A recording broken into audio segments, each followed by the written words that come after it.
Gusto mo bang kapayapaan? Tara, suportahan natin ang Pangulo sa peace talk negotiation laban sa makaliwang grupo.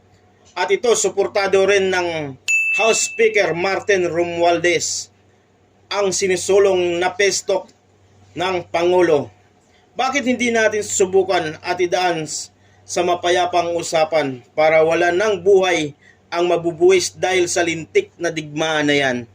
Na wala namang mananalo, lahat tayo talo dyan.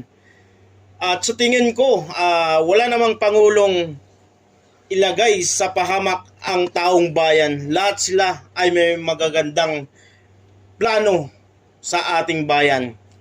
Kaya tara, suportahan natin ang peace talk negotiation ng ating Pangulong Marcos laban sa makakaliwang grupo. Looking through some old photographs, faces and friends we will always read. Ikaw, gusto mo bang kapayapaan? Tara, suportahan natin ang peace talk negotiation ng ating Pangulo.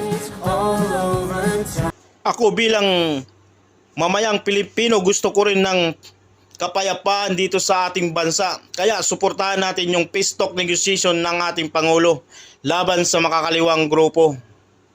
At para wala na ring buhay na mabuwis at inosenteng mga kabataan na mamatay sa digmaan na yan.